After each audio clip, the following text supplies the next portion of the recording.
Good morning, Miss Wendy. How are you? I'm good. So thank you for joining me today.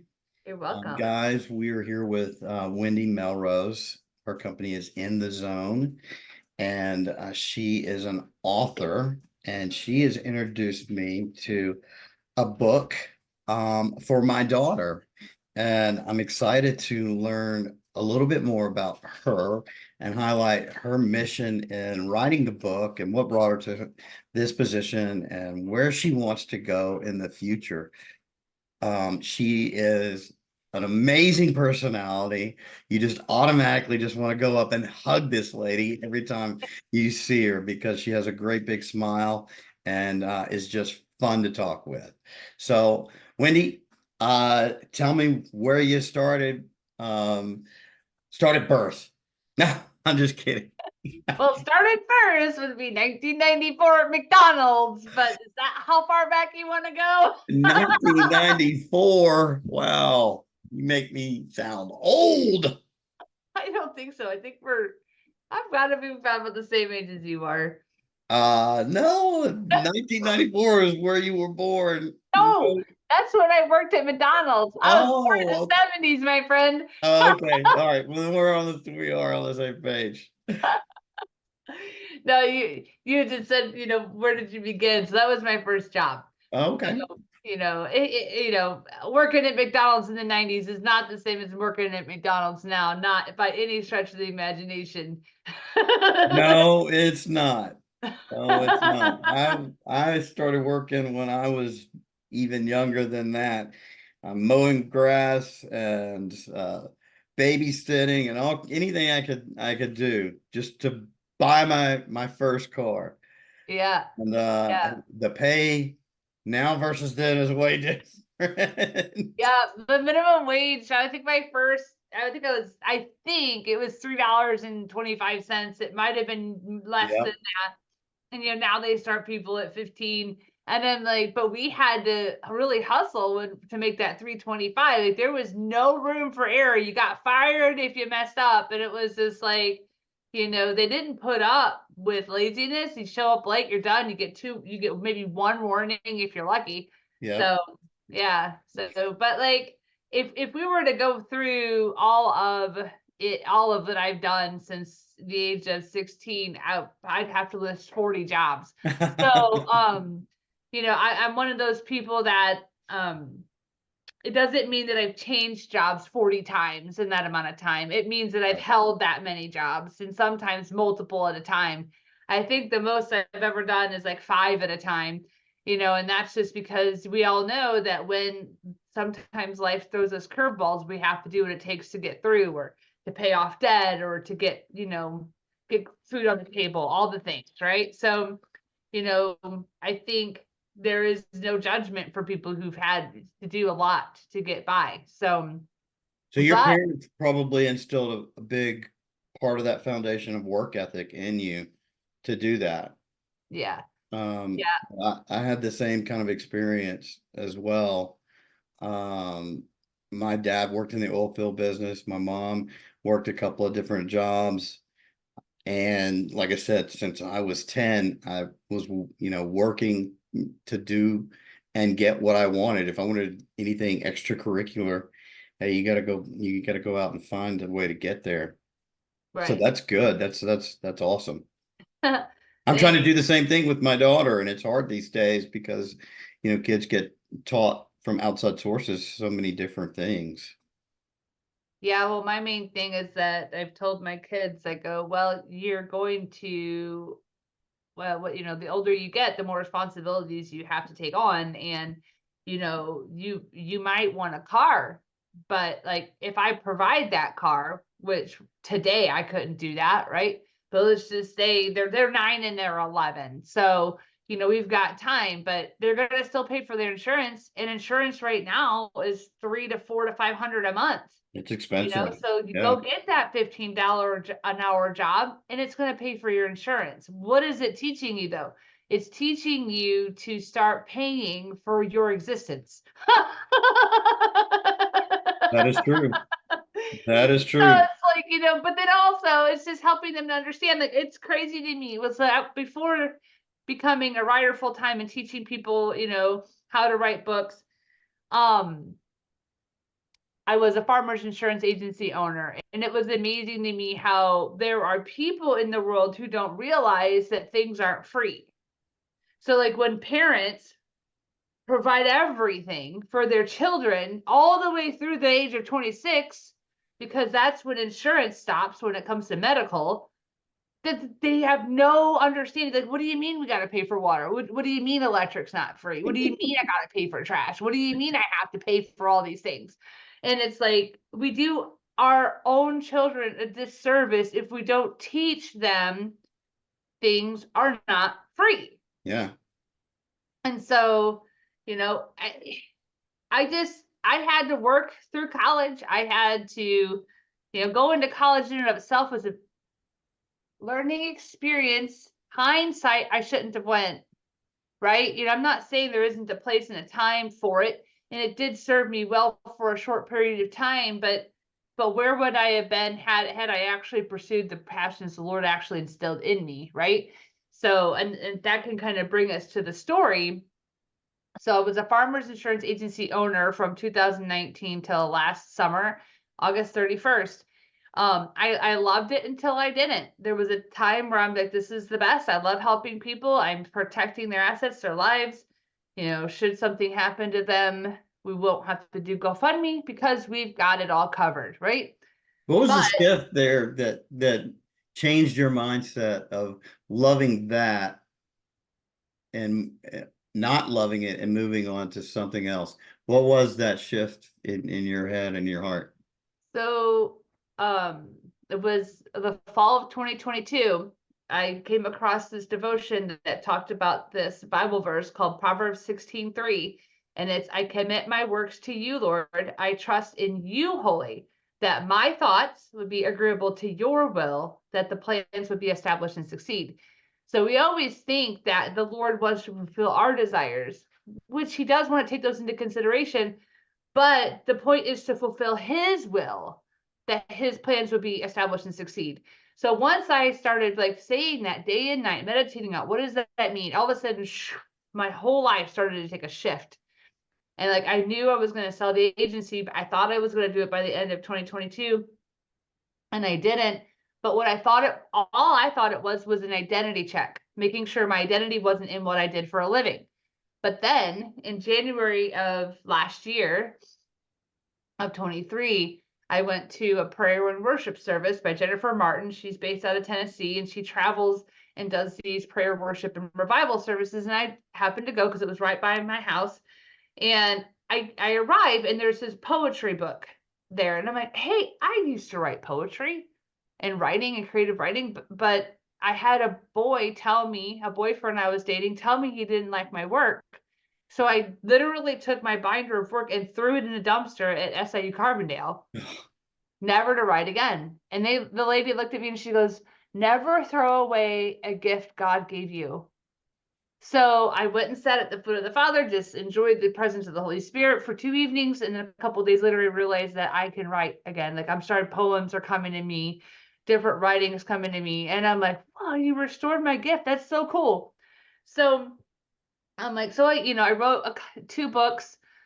This is Little Bear from our zoo here in St. Louis, Missouri, kept escaping his habitat. And I was really excited about his little mischievous ways. He didn't hurt anybody. He just decided to go Go on and walkabout.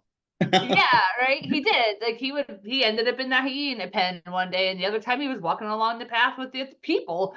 It's like he wasn't there to cause harm, but he did get out, which isn't safe, right? Wild animal. So I'm like, but it was fun. So I wrote Ben's Great Escape and I wrote Ben's Big Move, and I illustrated it, showed it to the zoo, and they're like, yeah, while we really like your work, legal doesn't want us to be reminded that we've had issues keeping this bear, because they've been getting bad press about it. Yeah. Good press from the St. Louis people, bad press probably from people with the zoo community. I don't know, but I respected their position, and I have no hard feelings. I still love going to the zoo all the time. So I decided to still go ahead and publish the books, and I found a friend who taught me how to do it, because paying a publisher was way more expensive than just doing it myself. So on May 19th, I ended up getting it on Amazon. Well, in that same time, I thought that I was hearing the Lord to tell me to apply for these different positions within the insurance industry, shifting more like commercial underwriting or big commercial sales and stuff like that. But then when June got there, like the doors didn't really open. They were open and then they shut, which was weird. But I think God was testing my obedience to what He wanted me to do.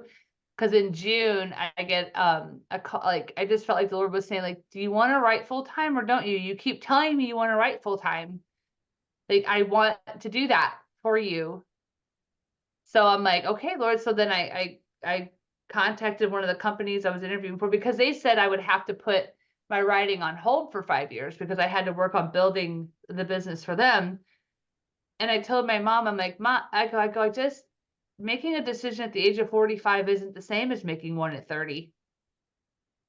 It's It not. is It's not even much. a little bit. And it's You have like, much more bigger picture ideas right, of the way things happen and roll out, and right, you have much more responsibilities that you don't think about when you're younger, for sure. right. So when you're Exactly. listening, to God give you this path and these goals, how does that come across to you? Because it's different for everybody, right? And I got to get a brick hit up against my head sometimes. Um, but how does that come across to you? How do you seek that out and kind of enlighten us on that a little bit? Because that's interesting to me, and I think that's awesome. Thanks. Well, there's been a couple times in my life where like there was one I'm gonna rewind so I can give you a little context. So I was walking in a park one time in 2016 and I was sworn it was the audible voice of God, but it was so strong in my spirit. And He goes, "You are a walking Jesus Christ. When are you gonna start acting like it?" And it like caught me off guard. And I'm like, holy moly, did you get my attention? And He just kind of just told me, like, I want to do stuff through you, but you're gonna have to start cooperating with me. And so I'm like, okay. So then now here we are in 2023. But then I've also with it, there was a time when I was an insurance agent where I had made a mistake and I was panicking that it was going to hit my errors and emission insurance. And I was doing okay, like He had me at peace, but there was one day I was just like, you know how like when your thoughts spin and spin and spin, and I couldn't go to sleep, and I'm like, I don't know what I'm gonna do, Lord. I don't know what I'm gonna do, Lord. And He said, Wendy, so loud in my spirit, like just that's all it some like a parent to a Yeah, child. And like it caught my attention again. Like obviously if it was audible, other people would have heard it. So obviously it's just loud enough in the spirit within yeah, my body yeah. that it caught my and I went right to sleep. And like the next day, everything was fixed. It's Wow. just like, you know, and so last summer it was just more of how do I want to explain it? Sometimes I feel like it's more like an impression, right? Or like, you want to do this, but yet you keep applying for things you don't like anymore. Like, why are you doing that? Right. And so I'm like, okay. So, but then He brings a buyer for my business. I didn't have the business for sale. So like I pretty much came in agreement with the Lord. I'm like, yeah, I really do want to. If I could write full time, that would be amazing, Lord. But what do I do with this business? And He brings a buyer. I got a phone call and someone goes, hey, somebody wants to buy your business. Do you want to sell it? And I go, tell them to give me a number. He gives That me a number. I'm like, name, sold. And we had to go through the process. And so that was from like early June. And usually that takes 3 to 6 months to sell a business. We sold it we closed in 60 days. wow. And that neat how So, that happens. Like, I talk to a lot of people all the time about um, recognizing your blessings and mhm, really seeing where, sometimes the supernatural jumps in without you even realizing it initially. You have to sometimes you have to reflect back on it. And I've had to do right, that with my own story in my own life, going, man, I could have I could have died. I could have been in jail. I could have been, in all these other different spots that Yep. that I had no control over. I thought I did, Yeah. but no. Right. And recognizing that is just, it's so important. I think that as entrepreneurs and leaders, when we start to do that with ourselves personally, it shines the way God wants us to shine to our teammates and our teams. And it shows a totally different level of mentorship and leadership whenever you do that versus I'm a leader, I'm alpha, I have control. Yeah. Eh, not Do always. you know? Right, right, right. So that's Yeah. it. That's brilliant. That's a great lesson. Well, and a lot of times, like one of the big messages I was just hearing last summer was, a lot of people was what they were watching my life, like, wow, I just can't believe how lucky you are. I'm like, there is no luck involved. It is all the Lord. And your life can change as quickly as mine can change if you are listening, you're obedient, and you run through the doors as fast as the Lord opens them. And sometimes, though, it requires a level of faith that most humans do not have enough of.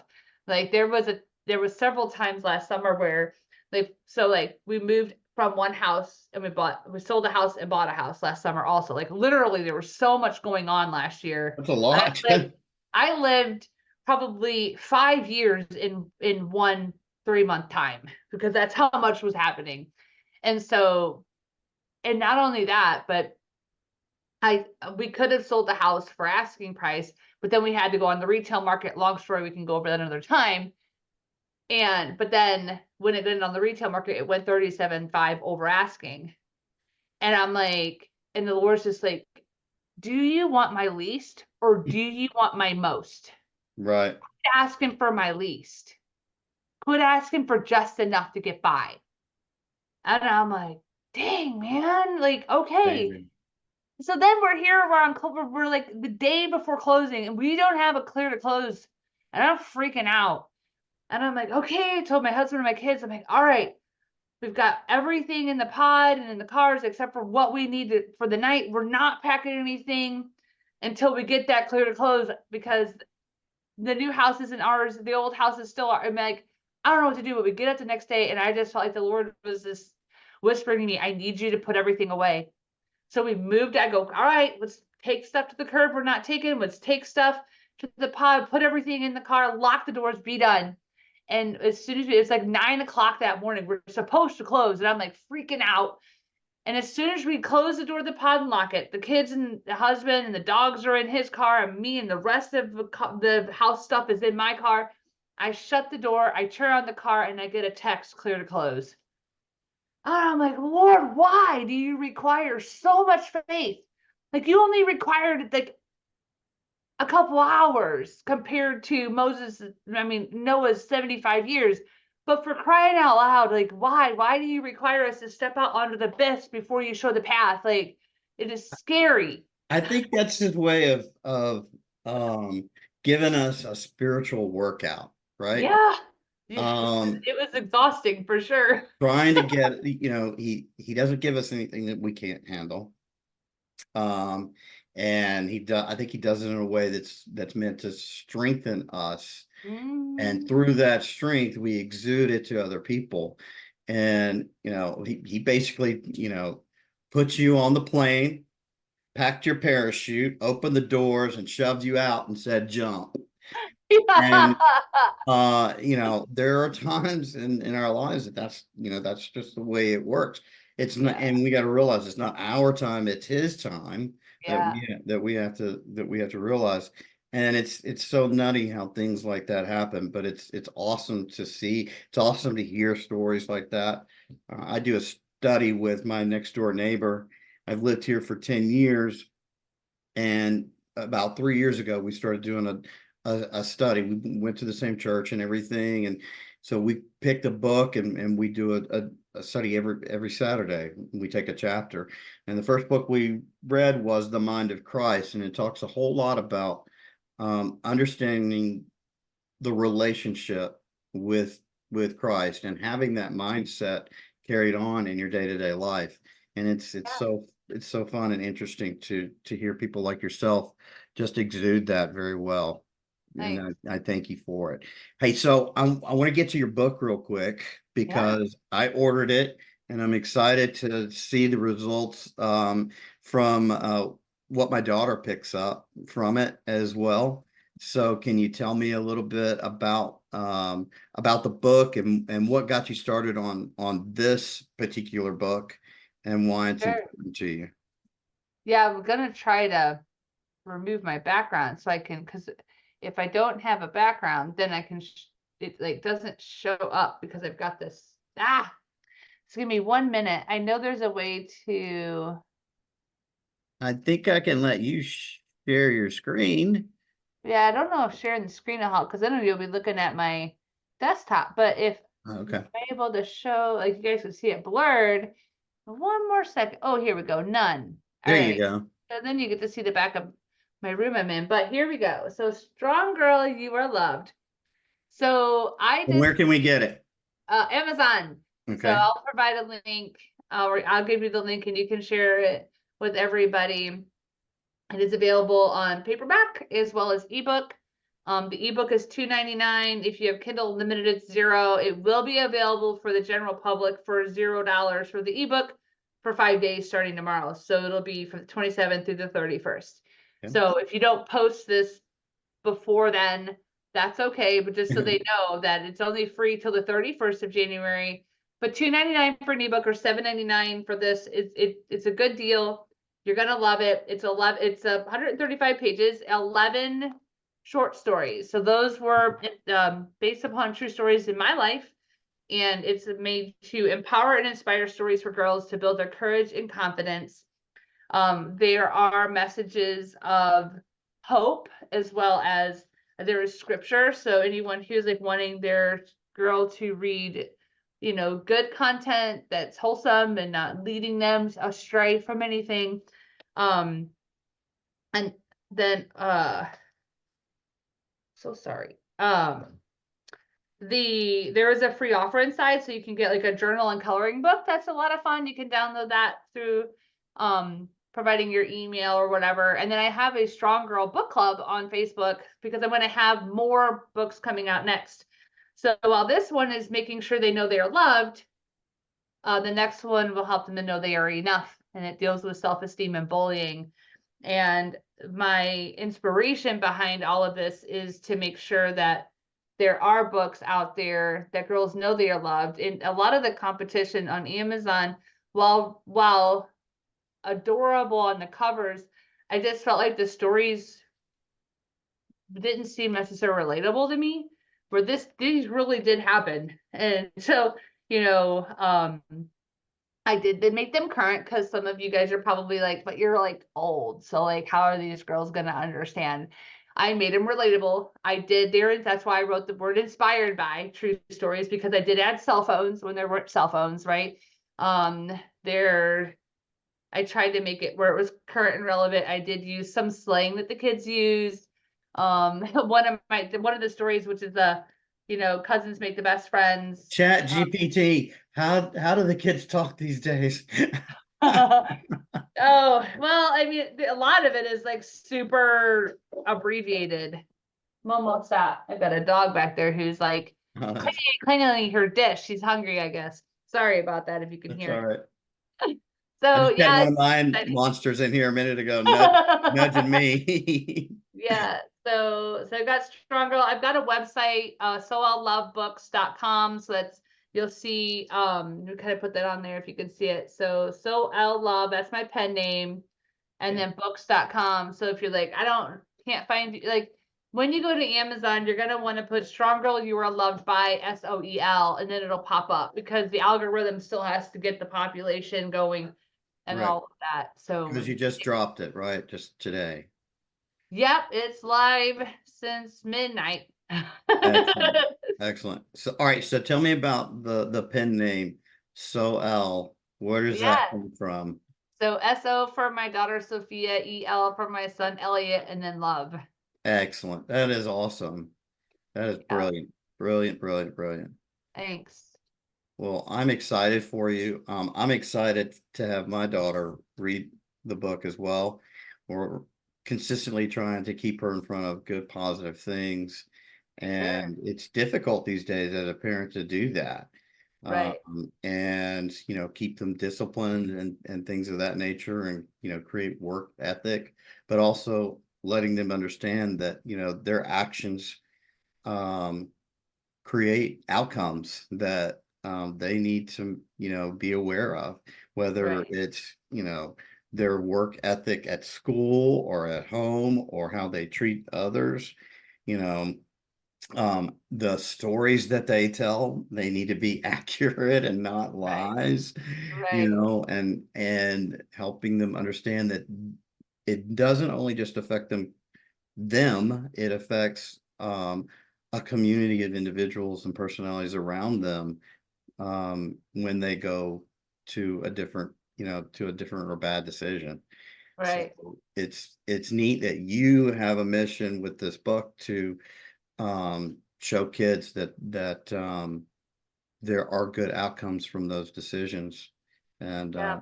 I'm And excited to sometimes see exactly. it. And there are a couple stories where bad things happened. And but it just shows kind of how God is still there even when like things don't go right in life. Right. Right. And so um there's one where a friend of hers gets called to sleep over with Zoe, and her friend Zoe shares with Briella how her parents went through divorce and how it wasn't easy, but they're harmonious now. But every story has an introduction, and every story has like a summary, like a conclusion afterwards. And so, like, while I recognize, while I say here, like, it's kind of here, I'll just kind of read like, how did this story make you feel? Are your parents married or divorced? What about your friends? Do your parents get along? Sure, it may seem Zoe lives in a fairy tale where her parents get along, even though they are divorced, but it is possible. It takes communication and being kind. But like now, as a child of divorce, you can't control how your parents treat each other, but you can control something. You can pray for them. And then I say, if they will not pray for harmony, you definitely can. You can also choose to avoid participating in arguments. It may not always seem that simple or easy, but sharing what is going on with friends can help you at least feel like you are being listened to. Divorce is complex and not a part of God's original plan, but there is grace and forgiveness. So choose to love even when it's not easy. Remember, strong girl, you are loved even if your parents are divorced. Beautiful. So, That is absolutely beautiful. so yeah, That, you know, I think as parents, we kind of struggle that thin line of being um, loving, caring, giving, and then disciplinarian at the same time. And yeah. but you have to have it all. And the other difficult part is, when kids go through a divorce, their parents they talk different languages and they give mixed messages. So your Yeah, book sending, a singular message, I think is important. I think it's very important. thanks. Thanks. Yeah, and so to pivot to what I'm doing within the zone is that I feel like people I'm meeting more and more people who are like, well, I've got a story, but I've never done anything with it. Or you've got coaches and speakers that are like, I feel like they're not always vulnerable enough to get to share why it is they became a speaker and a coach. Like there's something that happened in your life that brought you to where you are. And that message could be a book and can help you not only gain speaking of engagements, but then also attract your best client because Yeah, you're sharing your heart. And, a lot of times we don't want to be vulnerable because we want people to see us as successful. But just because you're going through a moment in life or you went through a moment in life doesn't define who you are and what you're becoming and what God's doing through you. right, Right.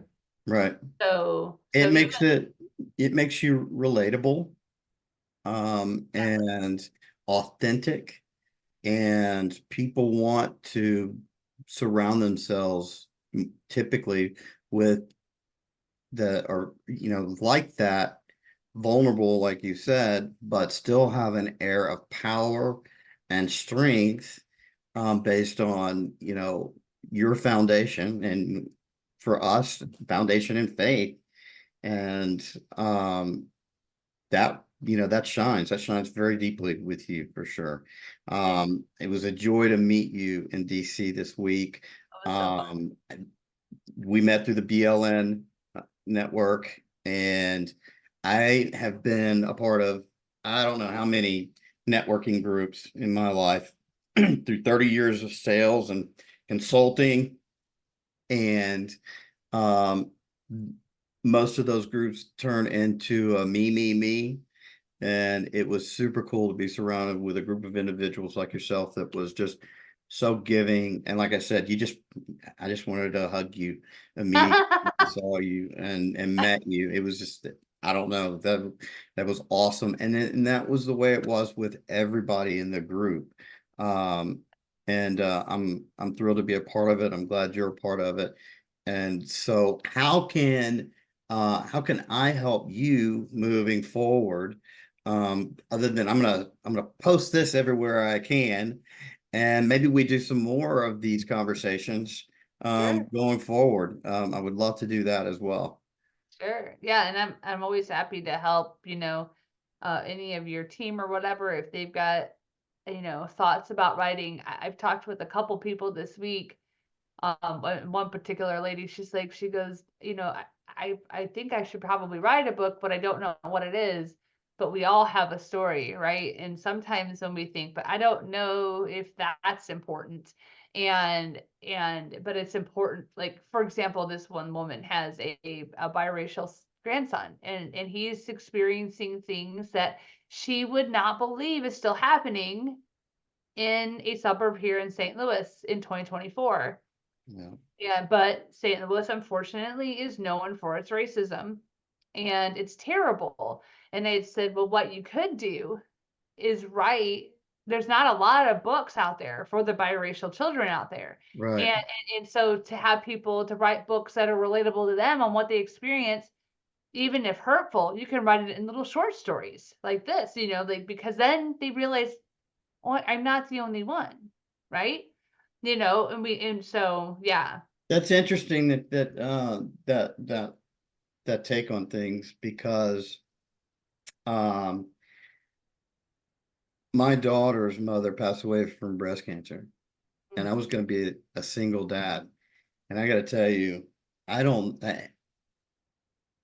God put somebody else in front of me that said, "This is going to be your partner in this." After that happened, and I'm so blessed from it. But man, oh man, there are things that I don't know that I could handle. Being a being a dad, being a man for a daughter, and handling some of the stuff that she goes through, and she's growing through. I mean, she's 10, but she's starting to, get emotionally changing and Yeah. physically changing. And I'm like, so, I listen, I know how to tell her to rub dirt on something and, punch a bag, and protect herself. I know how to tell her how to do all that jazz, but and shoot a gun. But when it comes to the girly stuff, I'm like, you know. And I consider myself kind of uh, a pretty boy, kind of guy. I like to dress dapper and wear, nice clothes and get, haircuts and stuff. But I still have no skill set when it comes to getting her where she needs to be or feel. Right. And Well, very yeah, blessed that I have found a wife that bridges that gap for me for sure. awesome. That's awesome. Yeah, and that's okay too, because when we recognize our weaknesses, then we're able to find support in what we need to communicate. And so that one of the things in the You Are Enough book, it's going to talk about um how to be prepared and what it's like to have the first time of the female once a month terrible thing, right? And so because my daughter was so completely like, what in the world? And I'm like, We talked about that. But my point is the reason why I'm going to do that, because we all know that there are single dads out there. There are girls who have, live in foster families and aren't close to their parents, and so it's like, it's going to be a good story because, I told her, like, let's go have a party. And she's like, no. Mm. I imagine myself like Will Smith and Martin, Bad Boys 2, when the dude shows up for the girl's, Martin's daughter's first date. I imagine myself being a little bit like Will Smith, weapon hanging out my belt, Have you ever been to prison? Do you want to go to prison? you know, you know. So and I tell her that kind of stuff, at 10. So, she's like already, rolling her eyes. Whatever, Dad. Since That's she's so since funny. she could hear or talk, I've always told her, listen, when a boy comes around, you pick your nose and eat your boogers. And I did that until I got remarried, and my wife said, you need to stop that now. And I'm like, why? It Well, sounds like one a day good she's plan gonna to find a me. boy that's gonna join her, and she thinks she's gonna marry him. So yeah, Oh, that's so yeah, funny. it's been an awesome experience. I love your message. And again, you're infectious, and thank you so much for doing this with me. I look forward to having more conversations with you for sure. Sure. Anytime, anytime. All right. Well, have a great day. And out there, we are going to put in the comments and bylines every way that you can get in front of Miss Wendy and connect with her book as well. And thank you for joining us.